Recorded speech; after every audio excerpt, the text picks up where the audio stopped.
اعوذ باللہ من الشیطان الرجیم بسم اللہ الرحمن الرحیم اہدنا الصراط المستقیم صراط الذین انعمت علیہم غیر المغضوب علیہم ولا الضالین آمین۔ صدق اللہ العظیم و صدق رسولہ النبی الکریم۔ اللہ رب العزت سے دعا ہے کہ اللہ تعالی ہمیں علم نافع عطا فرمائے اور اس علم کی بدولت ہم اسلام، اپنے والدین اور ملک پاکستان کی خدمت کر سکیں، آمین بجاہ النبی الامین۔ جی ہم نے آج پڑھا اہدنا الصراط المستقیم، ہمیں سیدھے راستے پر چلا۔ اللہ رب العزت کی ذات اور صفات، اس کی معرفت کے بعد اس کی عبادت اور حقیقی مددگار ہونے کا ذکر ہم نے پہلے پڑھا، اور اب یہاں ایک دعا سکھائی جا رہی ہے اہدنا الصراط المستقیم، کہ بندہ یوں عرض کرے کہ اے اللہ عز و جل، تو نے اپنی توفیق سے ہمیں سیدھا راستہ دکھا دیا، اب ہمارے راستے اس راستے کی طرف ہدایت میں اضافہ فرما اور ہمیں اس پر ثابت قدم رکھ۔ اچھا، صراط مستقیم کا معنی کیا ہے؟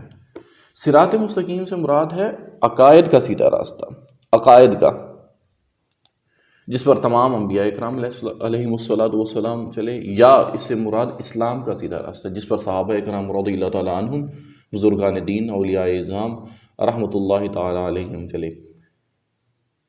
اور جیسا کہ اسے اگلی آیت جو ہے اس میں بھی موجود ہے، ہم آگے چلتے ہیں تو وہاں بھی ہم اس کو پڑھنے کی کوشش کرتے ہیں۔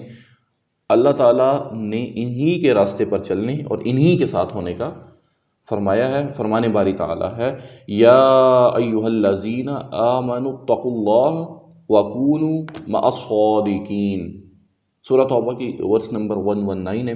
اے ایمان والو، اللہ سے ڈرو اور سچوں کے ساتھ ہو جاؤ۔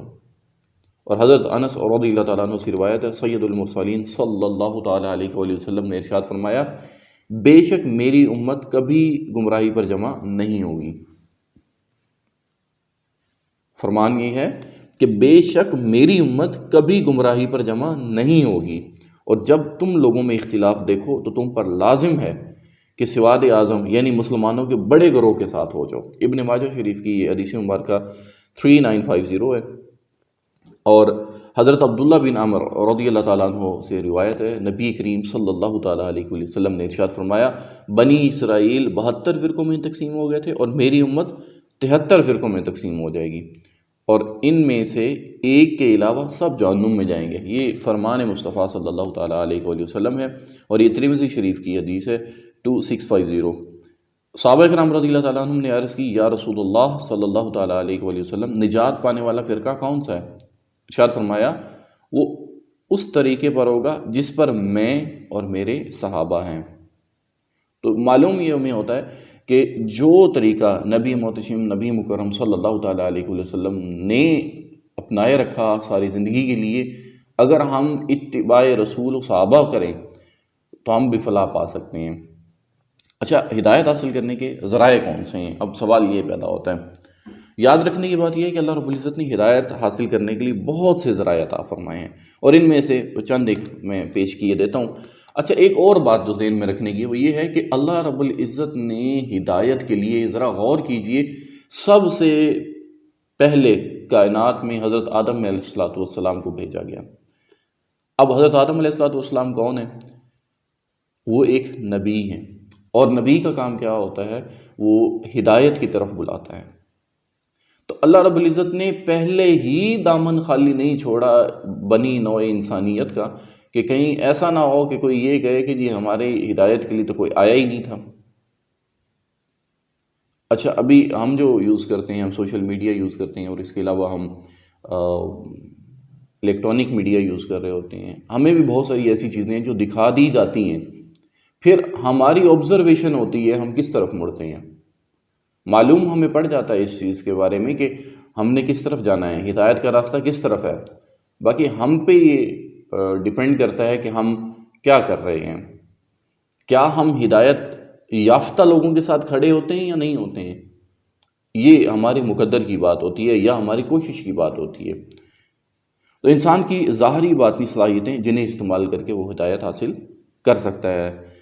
آسمانوں زمینوں میں اللہ رب العزت کی قدرت اور وحدانیت پر دلالت کرنے والی نشانیاں جن میں اگر انسان غور کرے نا تو بھی ہدایت پا سکتا ہے۔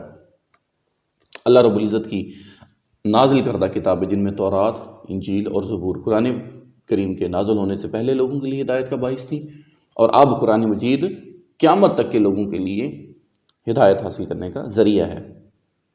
اس کے بعد ہے جی اللہ رب العزت کے بھیجے ہوئے خاص بندے انبیاء کرام و مرسلین اعظام علیہم الصلاۃ والسلام، یہ اپنی اپنی قوموں کے لیے ہدایت حاصل کرنے کا ذریعہ تھے، اور ہمارے نبی حضرت محمد مصطفیٰ صلی اللہ تعالیٰ علیہ وآلہ وسلم قیامت تک آنے والے تمام لوگوں کے لیے ہدایت کا ذریعہ ہیں۔ اب جو ہم نے اس سے پہلے پڑھا کہ جس پر میں اور میرے صحابہ ہیں، مطلب وہ والا فرقہ جو ہے وہ نجات پا جائے گا، تو اب سوچنے کی بات یہ ہے کہ کون ہمیں اس طرح سے ٹیچ کر رہا ہے، اس کو ہم نے خود سے آبزرو کرنا ہے۔ اچھا، ہمیں یہاں سے حاصل کیا ہوا؟ یہ جو آیہ کریمہ ہم نے پڑھی اہدنا الصراط المستقیم، اس سے ہمیں کیا حاصل ہوا؟ اس سے ہمیں 3 باتیں معلوم ہوئیں۔ ہر مسلمان کو اللہ رب العزت کے حضور پیش ہونا چاہیے اور اللہ تعالیٰ سے سیدھے راستے پر ثابت قدمی کی دعا مانگنی چاہیے، کیونکہ سیدھا راستہ منزل مقصود تک پہنچا دیتا ہے، جبکہ ٹیڑھا راستہ جو ہے تو وہ منزل مقصود تک نہیں پہنچاتا۔ اللہ رب العزت ارشاد فرماتا ہے کہ عقل والے اس طرح دعا مانگتے ہیں۔ اب ہمیں یہ سوچنا ہے کہ کیا ہم عقل والے ہیں یا نہیں ہیں، یہ ہمیں بھی تو سوچنا ہے نا۔ اللہ جو ارشاد فرماتا ہے ربنا لا تزغ قلوبنا بعد اذ ہدیتنا وہب لنا من لدنک رحمہ انک انت الوہاب، سورہ آل عمران کی ورس نمبر 8 ہے جی۔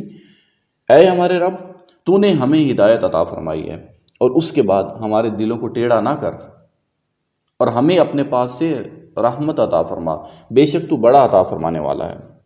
اور حضرت انس اور رضی اللہ تعالیٰ عنہ فرماتے ہیں حضور پر نور صلی اللہ تعالیٰ علیہ وآلہ وسلم کثرت سے دعا فرمایا کرتے تھے، یا مقلب القلوب ثبت قلبی علی دینک، اے دلوں کو پھیرنے والے میرے دل کو اپنے دین پر ثابت قدم رکھ۔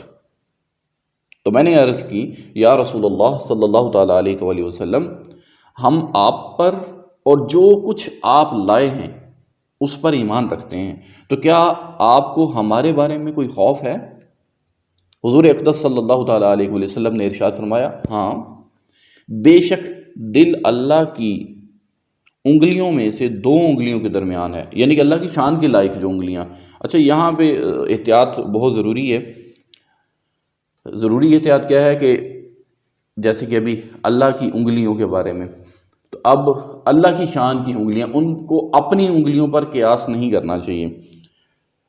انگلیوں میں سے 2 انگلیوں کے درمیان ہیں، اور وہ جیسے چاہتا ہے انہیں پھیر دیتا ہے۔ یہ ترمذی شریف کی حدیث مبارکہ 2147 ہے۔ اور عبادت کرنے کے بعد چونکہ اللہ رب العزت کے سامنے ہم جھکتے ہیں، اسی سے مدد مانگتے ہیں، ہم نے پہلے یہ پڑھا۔ عبادت کرنے کے بعد ہمیں کیا کرنا چاہیے؟ بندے کو دعا میں مشغول ہو جانا چاہیے، دعا میں مشغول ہو جانا چاہیے۔ اور دعا کس طرح سے؟ جیسے کہ ہم روز دعا مانگتے ہیں، اے اللہ ہمیں علم نافع عطا فرما۔ ہمیں کا جو صیغہ استعمال کیا جاتا ہے نا، اس کا مطلب کچھ ہوتا ہے کہ اپنے لیے نہیں دعا مانگنی چاہیے، بلکہ تمام مسلمانوں کے لیے دعا مانگنی چاہیے، اور اس طرح دعا زیادہ قبول ہوتی ہے۔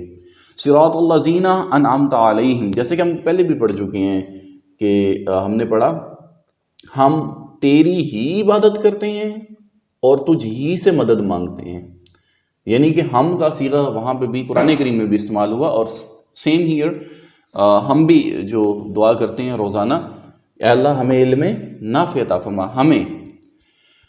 نیکسٹ ہے جی صراط الذین انعمت علیہم غیر المغضوب علیہم ولا الضالین، ان لوگوں کا راستہ جن پر تو نے احسان کیا، نہ کہ ان کا راستہ جن پر غضب ہوا اور نہ بہکے ہوئوں کا۔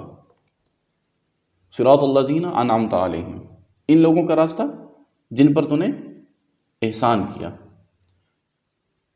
اچھا، یہ جملہ جو ہے نا، اس سے پہلی آیت کی تفسیر ہے، صراط الذین والی جو ہم نے آیا کریمہ ابھی تلاوت کرنے کا شرف حاصل کیا، صراط مستقیم سے مراد ان لوگوں کا راستہ ہے جن پر اللہ تعالیٰ نے احسان و انعام فرمایا، اور جن لوگوں پر اللہ تعالیٰ نے اپنا فضل اور احسان فرمایا ہے ان کے بارے میں ارشاد فرماتا ہے وَمَن يُطِعِ اللَّهَ وَالرَّسُولَ فَأُولَٰئِكَ مَعَ الَّذِينَ أَنْعَمَ اللَّهُ عَلَيْهِم مِّن نَّبِيِّينَ وَالصِّدِّيقِينَ وَالشُّهَدَاءِ وَالصَّالِحِينَ وَحَسُنَ أُولَٰئِكَ رَفِيقًا۔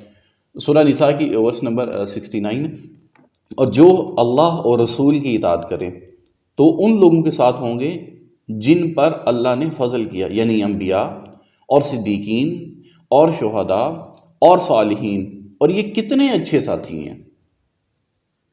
اچھا، ہم نے جو آیہ کریمہ ابھی تلاوت کرنے کا شرف حاصل کیا، صراط الذین انعمت علیہم، اس سے ہمیں معلوم دو چیزیں ہوتی ہیں۔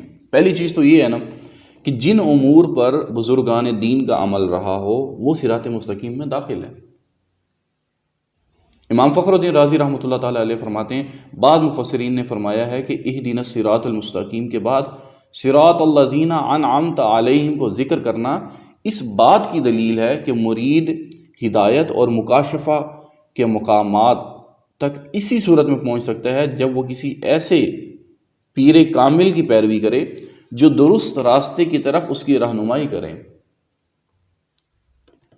اچھا، یہاں علامہ محمد اقبال رحمۃ اللہ تعالیٰ علیہ آپ نے بہت پیارا کلام لکھا ہے، اور آپ فرماتے ہیں تو نے پوچھی ہے امامت کی حقیقت مجھ سے، تو نے پوچھی ہے امامت کی حقیقت مجھ سے، رب تجھے میری طرح صاحب اسرار کرے۔ تو یہ ان کی پوری ایک نظم موجود ہے، آپ لوگ جو انٹرنیٹ یوزر ہیں اس کو آپ دیکھ سکتے ہیں، تو آپ کو بالکل واضح ہو جائے گا امام کی نشانیاں کیا ہیں، راہبر کی نشانی کیا ہے، کس طرح کے لوگوں کو ہم نے فالو کرنا ہے، یہ بالکل انہوں نے واضح بیان فرما دیا ہے۔ ویسے تو قرآن کریم ہمارے لیے سب سے بڑا ہدایت کا منبع و مرکز ہے، تو قرآن مجید میں بھی ہے، اولیاء کرام جن کی ہم نے پیروی کرنی ہے، جن سے ہم نے سیکھنے کی کوشش کرنی ہے، الذین آمنوا وکانوا یتقون، وہ ایمان کے حد درجے کو پہنچے ہیں، وہ تقویٰ کے حد درجے کو پہنچے ہوں۔ تو خیر یہ جب ذکر آئے گا انشاءاللہ العزیز وہ بھی آپ کو بتا دیا جائے گا۔ اچھا، غلطیوں اور گمراہیوں کی جگہ سے اسے بچائے کون؟ کامل پیر جو ہے، کیونکہ اکثر لوگوں پر نقص غالب ہے، اکثر لوگوں پر، قلیل نہیں، اکثر لوگوں پر، اور ان کی عقلیں حق کو سمجھنے، صحیح اور غلط میں امتیاز کرنے سے قاصر ہیں۔ تو ایک ایسے کامل شخص کا ہونا ضروری ہے جس کی ناقص شخص پیروی کرے، یہاں تک کہ اس کامل شخص کی عقل کے نور سے اس ناقص شخص کی عقل بھی مضبوط ہو جائے۔ جیسے کہ میں اپنے آپ کے بارے میں یہ کہنا چاہتا ہوں کہ میں ناقص العقل ہوں، لیکن جب میں علماء کی صحبت میں بیٹھتا ہوں، جب میں اولیاء کی صحبت میں بیٹھتا ہوں، تو ان سے ایسے بیش قیمت موتی حاصل ہوتے ہیں جو ہمارے لیے ہدایت کا ذریعہ بن جاتے ہیں۔ اور پھر جب ہم اساتذہ کرام سے قرآن کریم کو سمجھنے پڑھنے کی کوشش کرتے ہیں، تو پھر جو اساتذہ کرام ہمیں نکات بیان فرماتے ہیں ان سے ہماری جو عقل کے پردے ہیں وہ کھلتے ہیں۔ تو یہ چیزیں جو ہیں اس سے عقل بھی مضبوط ہو جاتی ہے، تو اس صورت میں وہ سعادتوں کے درجات اور کمالات کی بلندیوں تک پہنچ سکتا ہے۔